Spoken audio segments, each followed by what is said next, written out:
Olá, senhoras e senhores, tudo bem? Aqui quem fala é Walter Capanema, eu sou professor e instrutor aqui da Claves. Estamos aqui no nosso webinar número 33. Eu vou falar sobre a guarda de registros do Marco Civil da Internet. Um tema muito importante, porque tem muito a ver com quem trabalha com tecnologia, tem muito a ver com quem trabalha com direito, porque é importantíssimo para se verificar quando ocorreu um problema, o que fazer com essa documentação. Portanto, o registro é um dos documentos mais importantes na era da tecnologia. Dito isso, eu vou dizer que nós vamos fazer uma análise de basicamente duas normas, né? O Marco Civil da Internet, que é a Lei 12.965 de 2014, e vamos também analisar o decreto federal que regulamenta o Marco Civil, o decreto 8771 de 2016. O Marco Civil é uma lei federal, né? Ele foi votado no Congresso Nacional, foi votado na Câmara de Deputados e no Senado Federal, e depois sancionado pela presidente Dilma, né? Pela então presidente Dilma. E depois nós tivemos o decreto 8771, já no apagar das luzes do seu governo, né? Um decreto que foi expedido exclusivamente pela presidente. Enquanto que o Marco Civil veio das casas legislativas federais, o decreto veio da esfera presidencial, do Poder Executivo. Então tem uma diferença aí. E esse decreto ele não poderia dizer mais do que o Marco Civil trouxe. Ou seja, o decreto ele não poderia criar um dever ou uma outra situação que não estivesse previsto no Marco Civil. Ele não poderia, e aí vem uma expressão jurídica, exorbitar o âmbito de atuação do Marco Civil. Melhor dizendo, o âmbito de atuação do decreto. Ok? E o que é importante verificar também é o seguinte, né? Que a internet é um pouco parecido com isso daqui, né? Pensando a internet com os conceitos do Marco Civil, para o Marco Civil ele chama o computador de terminal. Ou seja, qualquer coisa que esteja conectada à internet, um computador, um tablet, um smartphone, a sua geladeira, a câmera, qualquer outra coisa, impressora, ele vai receber, nas exatas expressões, nos exatos termos do Marco Civil, a expressão terminal. Esse terminal ele se conecta a um provedor, né? Um provedor de internet que, pelas expressões da lei, é um provedor de conexão. E a partir do momento que você se conecta a um provedor de conexão, o seu computador, ou melhor dizendo, o seu terminal, ele recebe um IP. E esse IP ele tem uma dupla função. Ele identifica o seu computador, e isso daí ele é muito parecido com uma placa de um automóvel, identifica o computador, né? Não quem controla o computador. Assim como a placa identifica o carro, né? O automóvel, e não o motorista. E outra função do IP é uma função localizadora. Porque o IP, quando você fala endereço IP, realmente é endereço, né? É de onde vão partir conexões, pacotes de dados, e quem vai receber esses pacotes de dados. Né? Por isso, né, quando você se conecta ao provedor de conexão, você recebe o IP, e quando você vai a um site, ou usa um aplicativo, ou usa um jogo pela internet, que no conceito do Marco Civil é o chamado provedor de aplicação, ou seja, provedor de aplicação são todas aquelas funcionalidades que se pode acessar na internet. E aí vem uma questão muito importante. Para que ter registro de tudo isso? Né? Porque, veja bem, uma coisa que é importante também falar é que, normalmente, o número IP ele é atribuído de forma temporária a determinado computador ou dispositivo. Quando você desliga o computador, ou quando perde a conexão, o seu número IP muito provavelmente vai ser diferente. Certo? Então, é preciso que exista um inventário para verificar qual computador utilizou determinado IP. Um controle de segurança. E quando eu digo controle de segurança, é muito parecido com aquele controle de segurança que você faz quando vai num prédio. Você vai num edifício comercial que tenha segurança, ele vai pedir para você mostrar a sua carteira de identidade, eles vão anotar no sistema o horário que você entrou e que você saiu. Então, o registro, ele também teria essa função de controle, de controlar o momento em que você chegou e que você saiu. Por isso que existem, então, dois tipos de controle. O registro de conexão, que ele é feito no provedor de conexão, no provedor de internet, e o registro de aplicação, que é feito pelo provedor de aplicação. Dito isso, senhoras e senhores, ficou alguma dúvida?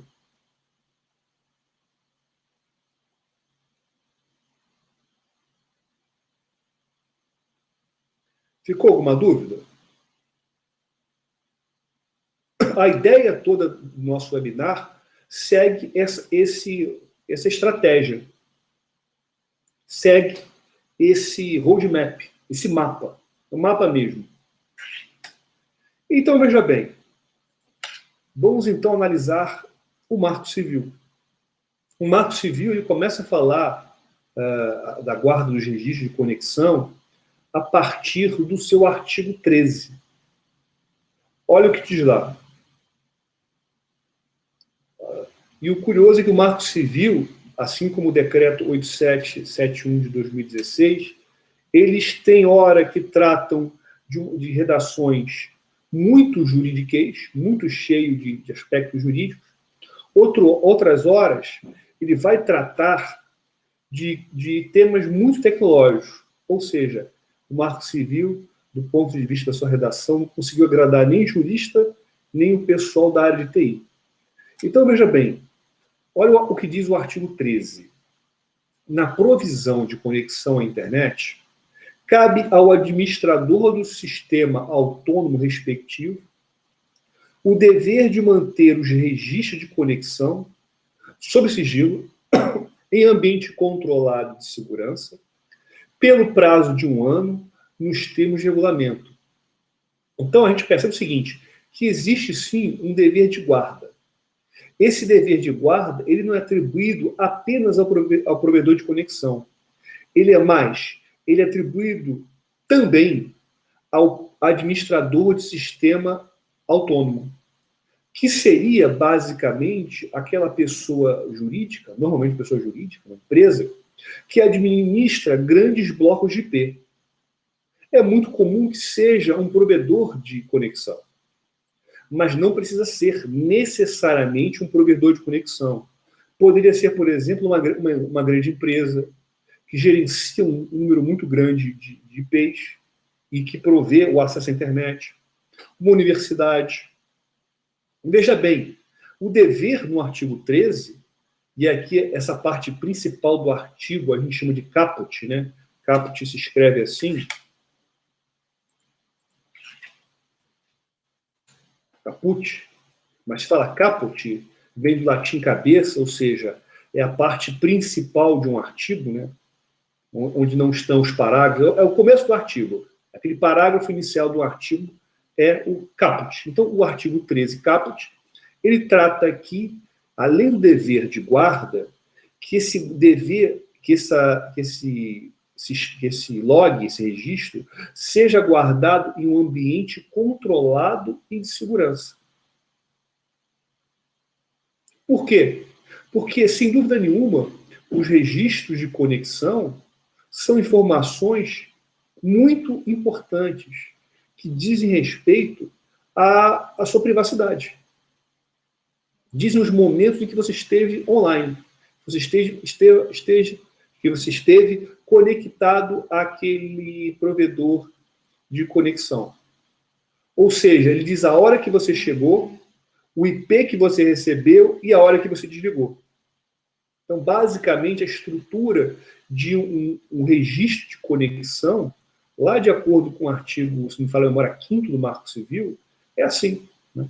É um grande registro que inventaria as suas comunicações pelo provedor. E veja bem, e tem um prazo.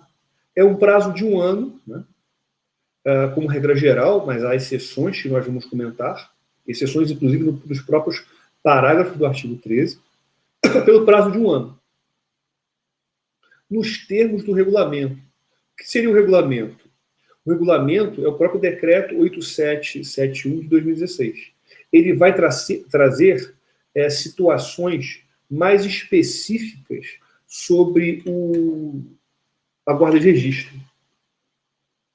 Boa noite, Luciano. Vale também para a empresa pública, desde que ela seja um administrador de sistema autônomo. Sim, 1 ano, guarda de 1 ano, sim. Quando se discutiu o Marco Civil, e o Marco Civil foi objeto de muitos debates e audiências públicas, algo que chamou muita atenção é esse prazo de guarda. 1 ano. 1 ano é muito, 1 ano é pouco.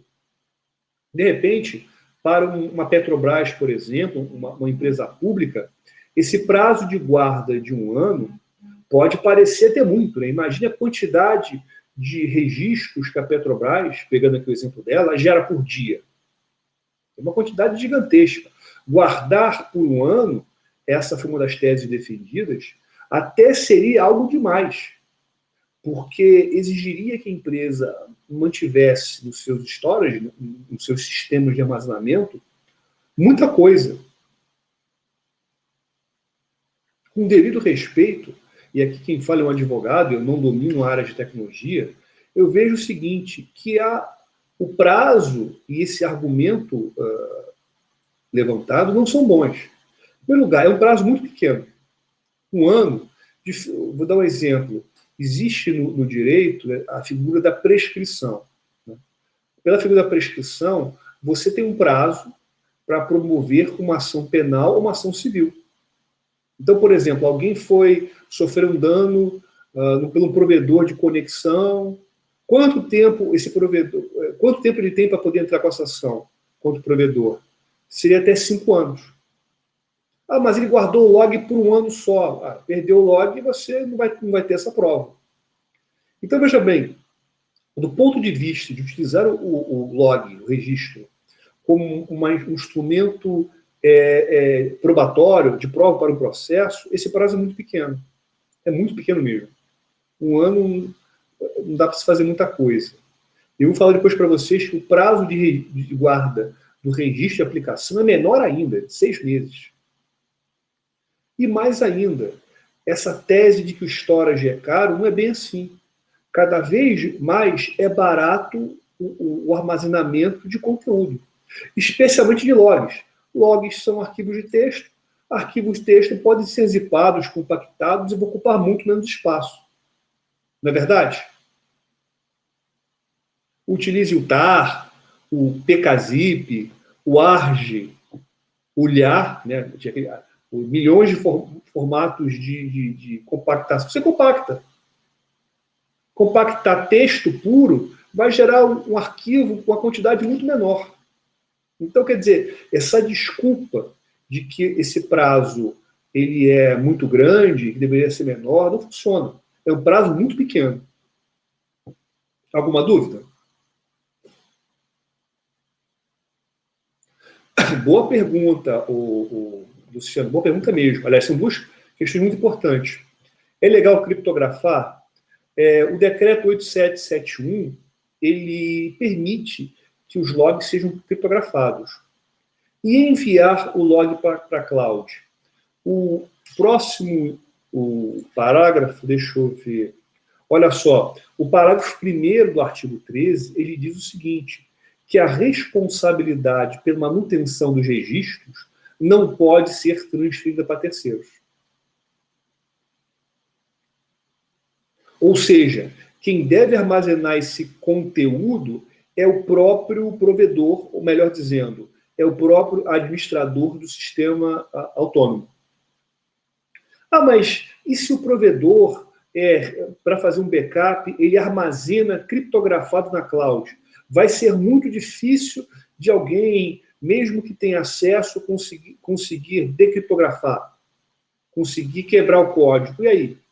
Olha, eu vejo o seguinte, eu vejo que, com esse artigo, eu faria uma interpretação que proibiria qualquer forma de cessão ou de transferência desse conteúdo dos registros de conexão para uma outra empresa. Por que negócio? O provedor de conexão, o administrador do sistema autônomo, ele perderia aí o controle sobre esses dados. Faz sentido? Vocês concordam?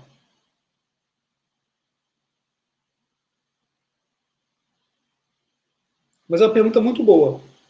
Criptografar pode. Jogar na cloud, não recomendo. Jogar na cloud, normalmente você vai jogar numa cloud que é de uma empresa que você contratou, ou seja, uma cloud terceirizada. Isso vai dar margem para algum ataque. Mesmo jogando criptografado, foi aquilo que eu falei, Luciano. Eu acho que há um risco, né?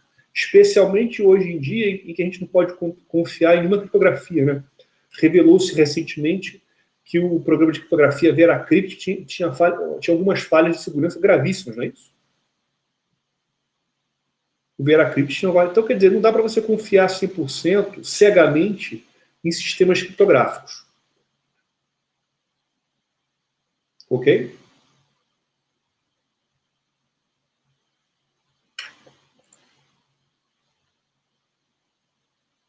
E pergunto, qual criptografia seria, qual programa de criptografia, qual sistema seria útil ou seria aplicável para um caso de guarda de registro? Quais vocês recomendam? Ou seja, eu sou um administrador de sistema autônomo. Quero armazenar os meus logs de forma segura, com criptografia. Qual o sistema de criptografia que vocês indicariam?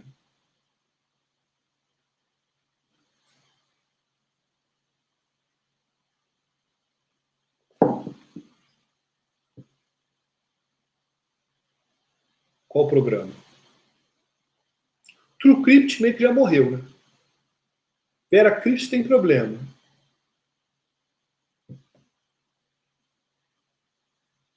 Qual vocês indicariam?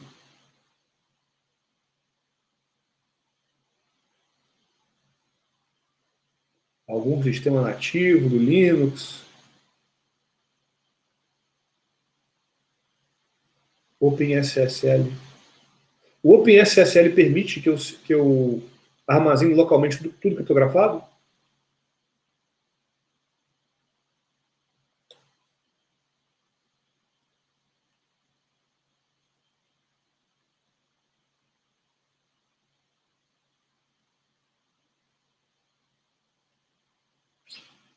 Prosseguindo aqui, olha o que diz. Como regra geral, esse registro de conexão ele vai ser guardado pelo prazo de 1 ano, ok? É um dever dos provedores de conexão e dos administradores de sistemas autônomos. Por outro lado, esse prazo pode ser aumentado desde que a autoridade policial, né, delegado de polícia civil, federal, ou administrativa, né, uma autoridade do Banco Central, uma autoridade fazendária, ou ainda o Ministério Público, né, você tem, ou seja, 3 tipos de autoridade aí, né, requerer cautelamente que os registros de conexão sejam guardados por prazo superior ao previsto no caput. Olha a palavra caput aí de volta. Caput é aquela cabeça, né, parte principal do artigo. Ou seja, nós temos aqui no parágrafo 2º uma exceção à regra geral do caput, do artigo 13. O artigo 13 diz: a guarda deve ser feita por até 1 ano. O parágrafo 2º, ele permite às pessoas arroladas aí nesse parágrafo, né, autoridade policial, autoridade administrativa e o Ministério Público, que eles possam requerer cautelarmente que esses registros sejam guardados pelo prazo superior.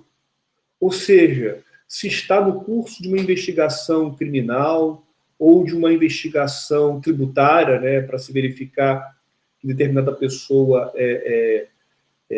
depositava dinheiro no exterior. Então, sabe-se que vai demorar muito para se fazer essa investigação, e os registros de conexão, né, que de certa forma ajudam a identificar o computador do investigado, eles precisam ser armazenados pelo um tempo superior. Ah, mas quanto tempo é que eles vão pedir? O ideal é que esse conteúdo seja armazenado pela duração do ato principal, ou seja, pela duração do inquérito policial, da ação penal, do procedimento fazendário de investigação. Então, eu tenho aí uma exceção que permite a guarda desse conteúdo por um tempo superior. E se dá a entender aí no parágrafo 2º que esse requerimento é um requerimento cautelar ao juiz. Se pede ao juiz que o juiz determine, né, que o juiz avise o administrador do sistema autônomo que esse conteúdo vai ser guardado pelo um tempo que ele determinar, que normalmente seria razoável, como nós falamos, pela duração da investigação, do processo.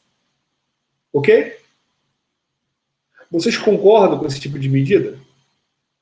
Porque ele, de certa forma, ele permite aí que um registro que poderia ser guardado por um ano possa ser guardado por 4, 5, 6 anos. Ou seja, uma forma do Ministério Público, de certa forma, o Ministério Público, a autoridade administrativa e a autoridade policial, de prolongar a guarda desse conteúdo. Ok?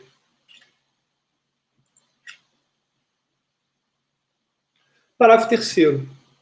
Na hipótese do parágrafo 2º, ou seja, na hipótese em que aquelas autoridades requereram cautelarmente a guarda do conteúdo, eles vão ter o prazo de 60 dias, né, contados a partir do requerimento, para ingressar como uma ação judicial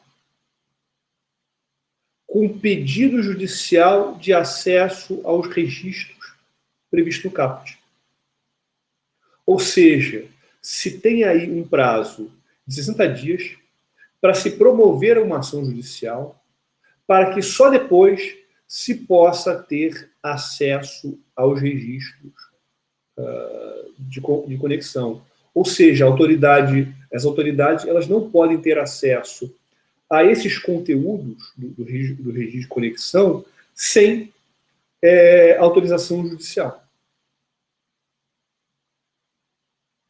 E aí, olha o que diz o parágrafo 4º do artigo 13. O provedor responsável pela guarda dos registros deverá manter sigilo em relação ao requerimento. Ou seja, o provedor não deve avisar para o seu usuário que está sendo investigado o que está acontecendo. Até porque, se ele avisar, ele vai atrapalhar a investigação. Que perderá sua eficácia, né, a guarda, caso o pedido de autorização judicial seja indeferido ou não tenha sido protocolado no prazo previsto no parágrafo 3º. Ou seja, se não promover uma ação no parágrafo 3º, cumprindo a regra do parágrafo 3º, né, 60 dias, vai caducar. Ou seja, passou 60 dias, o provedor não precisa mais guardar o registro de conexão. Alguma dúvida, gente?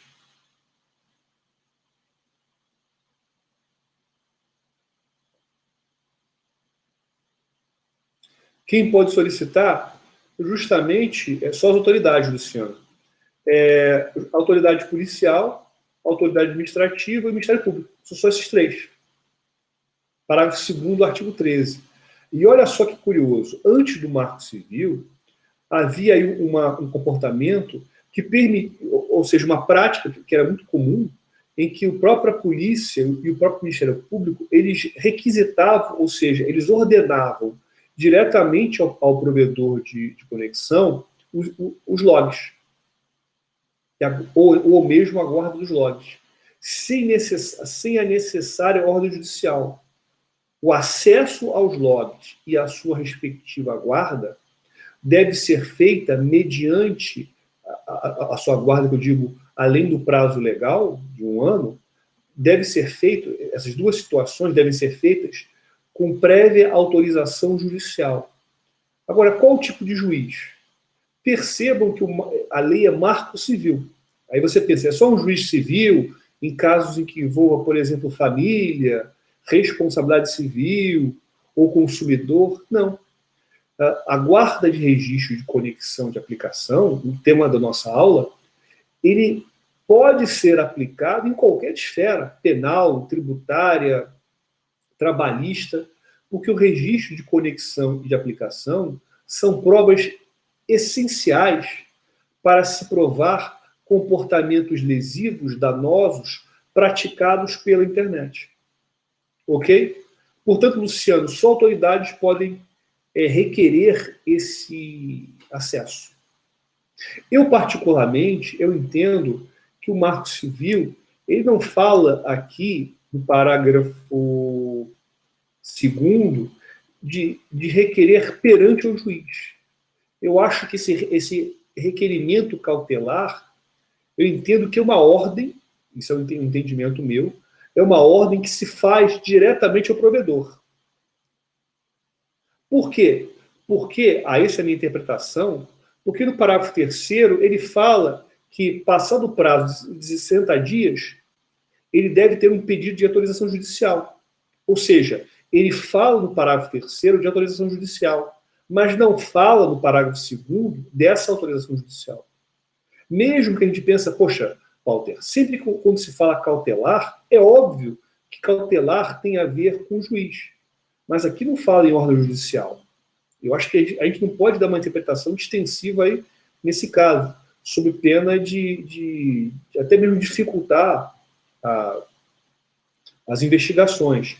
E até mesmo o simples fato de se guardar cautelarmente o conteúdo não vai, por uma ordem direta dessas autoridades, não vai trazer qualquer dano, ao meu sentir, ao usuário que está sendo investigado.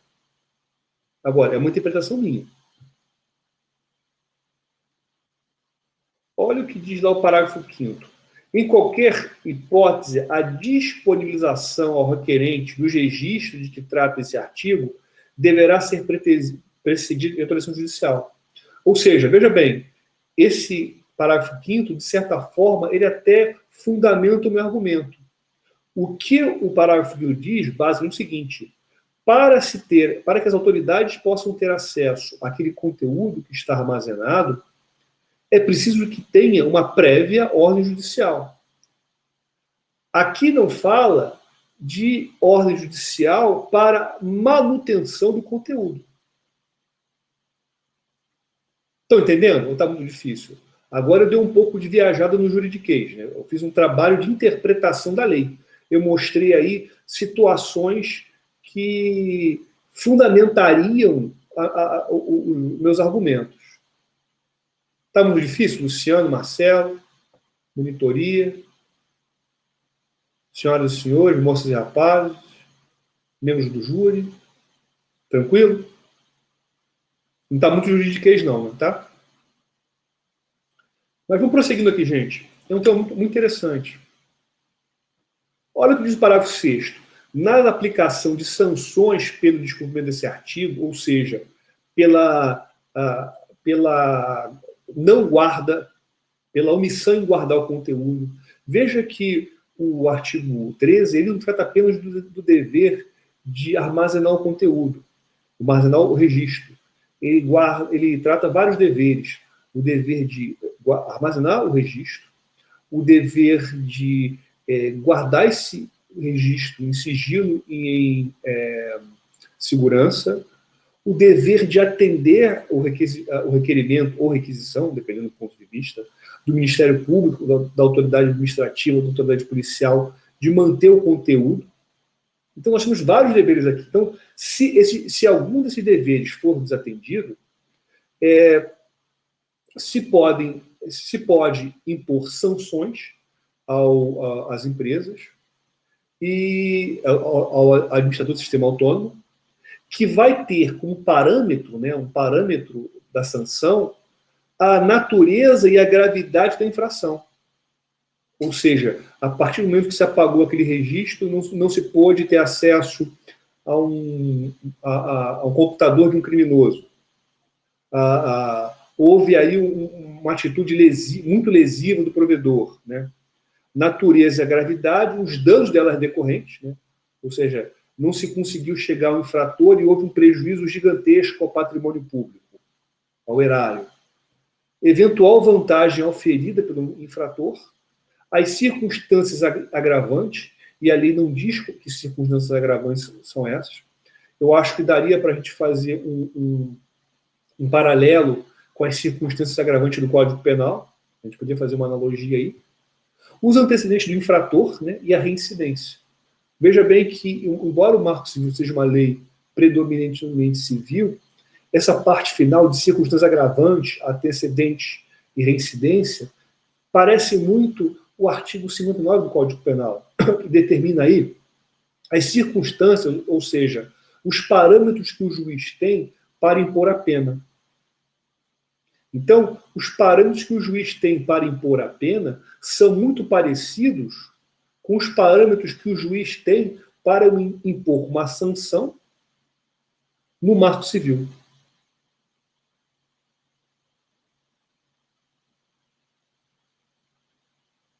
Boa pergunta, Luciano. Boa pergunta. Eu vejo o seguinte, se o acesso, eu vejo que o artigo 13, ele tem essa limitação quanto ao acesso externo. Ou seja, externamente, só aquelas 3 pessoas podem ter acesso. Internamente, e até o decreto 8771 trata um pouquinho disso, as pessoas que são legitimamente autorizadas pelo provedor, eles podem sim ter acesso. Porque, veja bem, o log é muito importante até para que você possa fazer internamente um pen test, uma análise de risco, uma análise de invasão, para você possa fazer uma análise de um incidente. Então, seria absurdo você impedir a empresa de ter acesso a seu próprio log, o documento que ela produziu. O log é um documento produzido pelo provedor de conexão, só que ele deve guardar esse documento em sigilo. Ao meu ver, claro que o provedor pode utilizá-lo. Faz sentido essa resposta? Convenceu? Pergunta boa, pergunta até difícil essa. Vocês não estão me poupando. Assim que é bom.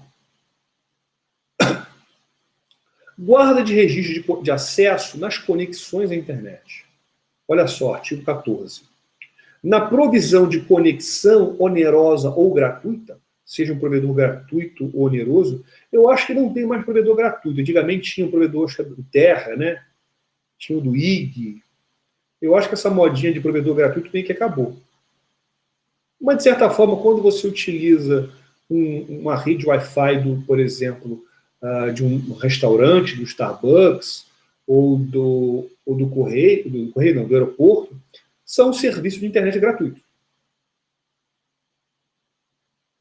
É vedado guardar os registros de acesso à aplicação. Isso quer dizer o seguinte, eu falei para vocês no início do nosso webinar, que nós temos basicamente 2 tipos de registro. O de conexão e o de acesso a aplicações, o registro de aplicação.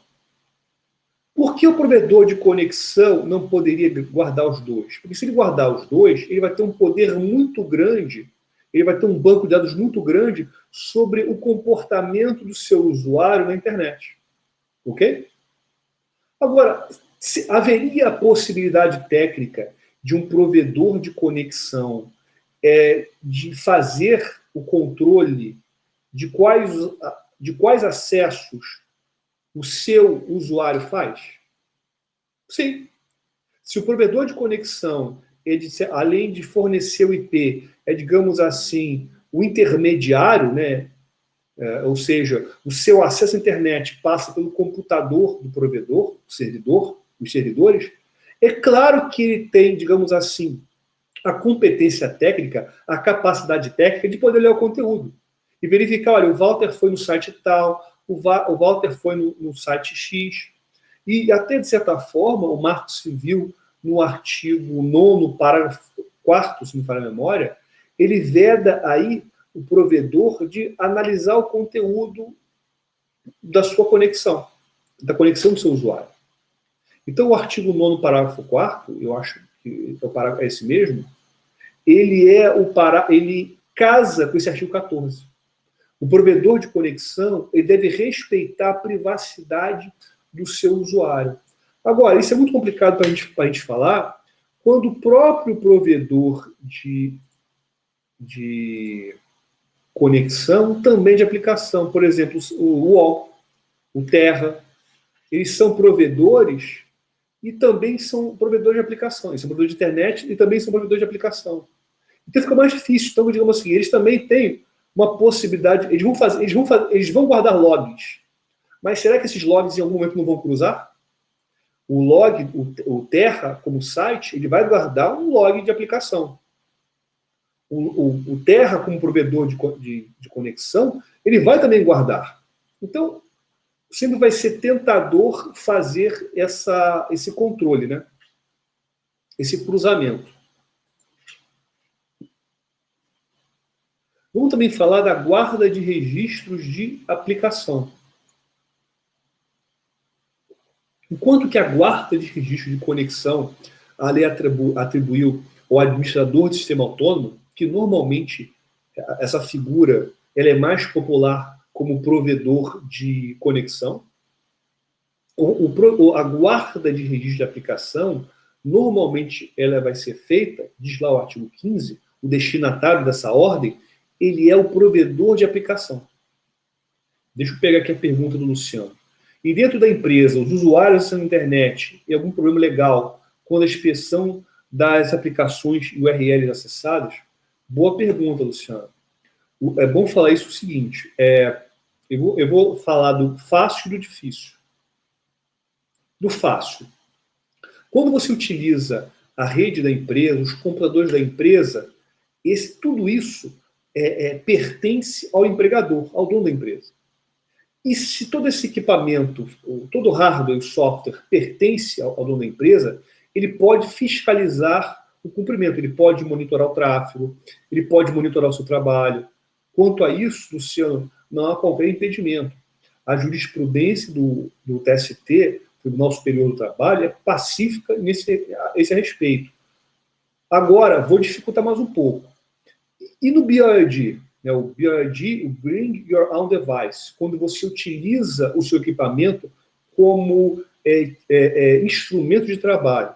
Nesse caso, eu entendo que, como instrumento de trabalho pertence ao empregado ou colaborador, mas a expressão correta da CLT é empregado, não pode o empregador fiscalizar o trânsito, sob pena de violar a privacidade do empregado.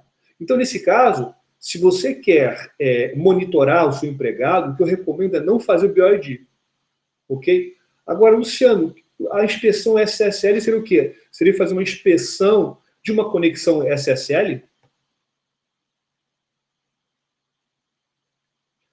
Ô, Luciano, se essa conexão SSL tem a ver com... Se essa inspeção SSL tem a ver com o equipamento da empresa, usando a internet da empresa e com funções relacionadas à empresa, eu não vejo impedimento. Porque, na realidade, o uso do SSL, me corrija se eu estiver errado, significa tão somente aí uma comunicação criptografada. É isso? Então, eu não veria problema aí. Problema algum. Ok? Mas vamos analisar o nosso artigo 15. Veja que a gente tem muito juridiquês aqui. Né? E é importante para a gente poder entender o que a lei está dizendo, né? Então, veja bem, o destinatário do dever de guardar o registro de aplicação é o que a lei chama de provedor de aplicação. Os sites, os aplicativos, né? Mas não é todo provedor. Como regra geral, e tem uma exceção no parágrafo 1º, regra geral é que só aquele provedor de aplicação que seja pessoa jurídica e que exerça atividade de forma organizada. Ou seja, é só aquele provedor que seja empresa. Então, por exemplo, se o Luciano tiver um site, esse site pessoal dele é um provedor de aplicação. Mas por ser um provedor de uma pessoa natural, ou melhor dizendo, no popular, de uma pessoa física, e até mesmo não ter o caráter empresarial, ele não é obrigado a ter o log, o registro. E o tempo, como eu falei para vocês, é muito pequeno. O tempo é de 6 meses. Também guardar esse registro em ambiente sigilo de segurança. Sigilo controlado e segurança. Ok? Vamos prosseguindo aqui. Parágrafo 1º. A ordem judicial poderá obrigar, por tempo certo, os provedores de aplicação de internet, né, que não estão sujeitos ao disposto no caput, a guardar o registro de acesso a aplicações, desde que trate de registros relativos a fatos específicos em período determinado. Ou seja, veja que a guarda de registro de aplicação, ela pode atingir também a provedores de pessoas físicas, a provedores de ONGs, né, que são pessoas jurídicas, mas que não têm finalidade lucrativa. Mas veja que aí há uma restrição maior, né? Desde que se trate de registros relativos a fatos específicos, né? Uma invasão, olha, a criação, o período de duração de um perfil falso no Facebook, né? Há um fato específico que é um período determinado. Ok? Agora, é complicado, porque eu acho que essa ordem ela só vai ter validade se você pensar, se você estiver imaginando um provedor que guarde por faculdade esse conteúdo. Porque se eu tenho um provedor que não guarda esse conteúdo, pensa comigo, eu não posso ter esse tipo de ordem. Eu não posso pensar no futuro. Ou até mesmo, eu poderia pensar no futuro, né? Se fosse no curso de uma investigação, né? Em que se quer descobrir alguma coisa, aí até seria possível. Vocês concordam comigo?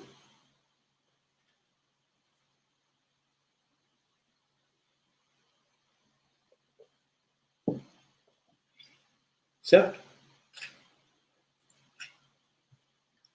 Parágrafo 2º. Parágrafo 2º, ele repete aquele parágrafo que nós comentamos do artigo 13, que basicamente ele permite aí a manutenção do conteúdo por um período superior aos 6 meses. É basicamente a mesma coisa. Mesma coisa. Mesma coisa também parágrafo 3º, né? Que o acesso só pode ser feito por ordem judicial. Né? O parágrafo 4º, que tem aquela questão da sanção, dos critérios de sanção, é a mesma coisa do artigo 13, basicamente. Vejam quanto eles são parecidos. O artigo 16, olha o que diz lá. Na provisão de aplicações de internet, onerosa gratuito, é vedada a guarda dos registros de acesso a outras aplicações de internet, sem que o titular dos dados tenha consentido previamente respeitado o disposto no artigo 7º. O artigo 7º do Marco Civil, ele determina os direitos e garantias dos usuários, né? Basicamente, ele determina aí várias hipóteses de proteção da privacidade e da intimidade dos usuários na internet. Então, o que acontece? Quando você tem acesso a um aplicativo, né, um registro de aplicativo, ele não pode ter acesso aos registros de acesso aos outros aplicativos, salvo se tiver autorização contratual do usuário. Inciso 2. o provedor de aplicação ele não pode ter acesso aos dados pessoais que sejam excessivos em relação à finalidade. Ou seja, se ele vai ter acesso apenas aos registros de aplicação, ele não poderia, a meu ver, ter acesso ao seu GPS, porque seria excessivo. Salvo se o usuário der consentimento. Esse consentimento deve ser uma cláusula expressa do contrato, né, do termo de uso. Certo? Artigo 17. Ressalvadas as hipóteses previstas nessa lei, a opção por não guardar os registros de acesso a aplicações de internet não implica responsabilidade sobre danos decorrentes do uso desse serviço por terceiros. Isso quer dizer o seguinte, né? Vamos pensar um pouco como o registro ele é importante para a prova, né? A produção de prova. Alguém criou um perfil fake meu no Facebook. Né? Você pede o registro de aplicação do Facebook, né? Do dia e hora, né? Ou até mesmo qual é o registro de aplicação daquele usuário que criou o perfil lá fake. O Facebook fornece o registro de aplicação. Se ele não tiver muitos detalhes do usuário, pelo IP dele, eu chego até o provedor, e pelo provedor eu pego os dados cadastrais e chego até o usuário, até o computador do usuário. Ok? Então, o que acontece? Imagine que o provedor de aplicação, nessa cadeia, ele não guardou os registros. Ele pode, além disso, ele pode sofrer, corrigindo aqui, sofrer uma sanção que a gente viu lá no parágrafo 4º do artigo 15, né? Mas ele poderia sofrer uma sanção, ou seja, outra sanção, ou melhor dizendo, ele poderia ser responsabilizado por esse conteúdo. Olha, Facebook, você não armazenou o registro de aplicação e alguém criou um perfil fake. Então, nesse caso, você vai responder pela criação do perfil fake. Isso é válido? Não. O artigo 17 diz isso, né? A responsabilidade deve ser atribuída a quem criou o conteúdo lesivo e não aí ao provedor de aplicação, mesmo que ele não tenha guardado o conteúdo do registro de aplicação. Né? Vamos então falar um pouquinho, né, já que a gente está chegando nos nossos últimos 10 minutos do nosso webinar, da regulamentação um pouco dos nossos registros aqui do Marco Civil. O decreto 8771 desse ano, né? Percebam quantas expressões, né, tecnológicas existem aqui. Né? Diz lá no artigo 13 do decreto, não do Marco Civil. Os provedores de conexão de aplicação devem, na guarda e armazenamento de dados pessoais e comunicações privadas, observar as seguintes diretrizes sobre os padrões de segurança. Então, veja bem, quando eles vão armazenar conteúdos, eles devem ter aí, por exemplo, um controle estrito sobre quem pode acessar, um controle estrito sobre privilégio, ou seja, um pode acessar mais coisas do que o outro, mecanismo de autenticação dupla, né? De autenticação de duplo fator, né? Que seria, por exemplo, o uso de uma senha ou de um token, o uso da senha e o envio de um SMS para o celular, né? A autenticação de dois fatores seria, basicamente, a autenticação que leva em consideração dois fatores em relação ao usuário, como, por exemplo, o que ele sabe, a senha, e o que ele tem, o celular ou o token. Ok? Dei um bom conceito de tecnologia?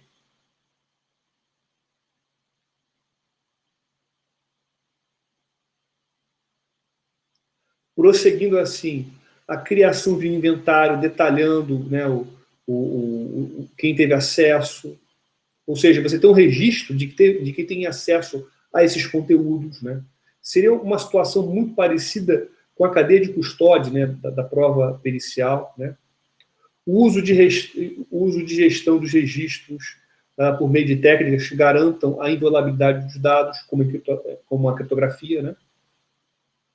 Outra medida equivalente, e aí até a esteganografia, né, seria possível, ou seja, haveria possibilidade legal para tanto, embora a esteganografia eu acho que não seja muito usada para guarda de registro. Né? A esteganografia é você esconder dados dentro de outros dados. Né? Não teria muita aplicação prática aí. Parágrafo 2º, né, tendo em vista o disposto nos incisos 7 e 9 do caput do artigo 7 do Marco Civil, os provedores de conexão de aplicações devem reter a menor quantidade possível de dados pessoais, comunicações privadas e registros de conexão e acesso a aplicações, os quais deverão ser excluídos. 2 pontos. Né?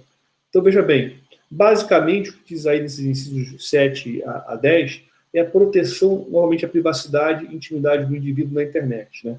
E os provedores de conexão e aplicação devem guardar o mínimo possível. Né?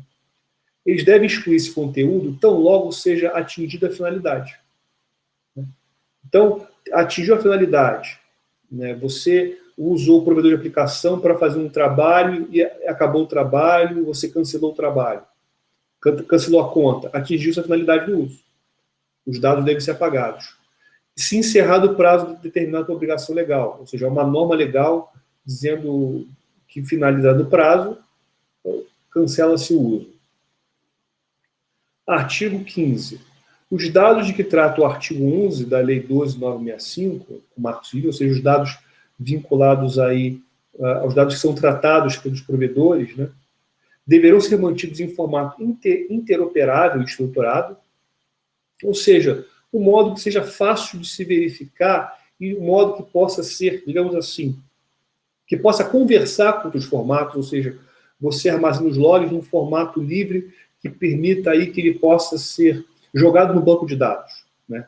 Jogado no Maltego, por exemplo. Né? Para facilitar o acesso decorrente de decisão judicial ou determinação legal, respeitadas as diretrizes elencadas no artigo 13 do decreto. As informações sobre os padrões de segurança adotados pelos provedores de aplicação e os de conexão devem ser divulgadas de forma clara e acessível a qualquer interessado, né? Preferencialmente por meio dos seus sites, né? E coisa e tal. Isso quer dizer o seguinte, se a lei, se o decreto exige, e o próprio Marco Civil exigem que haja segurança, ambiente controlado, é importante, uma questão de transparência, que esses provedores de conexão de aplicação, eles informem o seu consumidor, o seu usuário, quais são os critérios, quais são os programas que ele está utilizando. Para que o usuário possa verificar se vale a pena continuar com esse provedor ou não. É claro que existe na tecnologia aquela questão da segurança por obscuridade, ou seja, quanto menos a empresa detalhar a sua segurança, ou detalhar qual conteúdo está protegido por segurança, quanto menos ela contar, mais segurança ela vai ter. Isso realmente é interessante, mas pelo menos ela deve indicar quais são os protocolos, qual é o tipo de criptografia que ela está utilizando.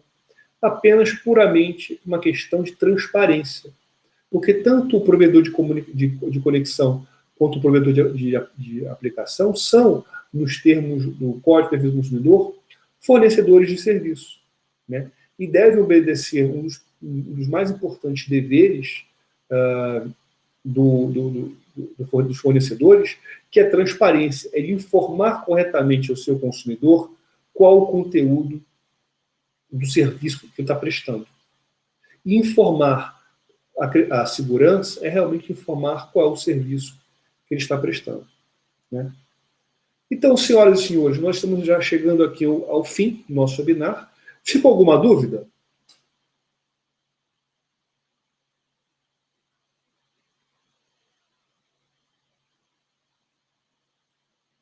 Se ficou alguma dúvida, eu recomendo muito, né, os cursos da Clave, né, da Claves, curso Formador Auditor de Teste de Inovação, curso Formação em Perito em Análise Forense Computacional.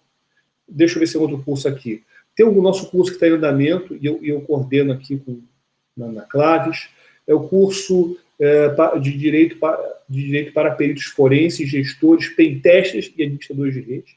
Eu não guardo esse nome até hoje. É um curso que nós já temos aí talvez uns 3 ou 4 anos, e é um curso que a gente procura trazer noções básicas do direito para quem trabalha com TI. Então, a gente explora muito esse conteúdo na Claves. Eu acho muito interessante o quanto a Claves se dedica sempre a trazer novos conteúdos, novas ideias.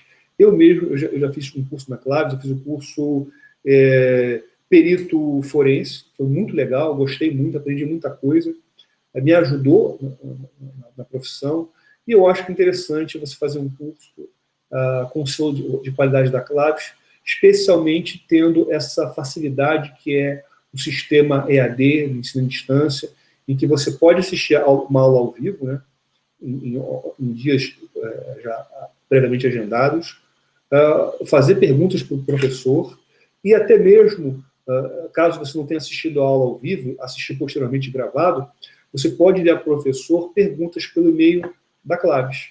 Então, você tem aí bastante facilidade, bastante possibilidade de aprender. E esse nosso mundo da tecnologia é um mundo maravilhoso, é um mundo fantástico, e a gente precisa saber lidar com ele, para que a gente possa aí ter uma vida feliz e mais segura. Dito isso, meus amigos, vejam aí os links da Claves, né? Muito obrigado e até a próxima. Um grande abraço.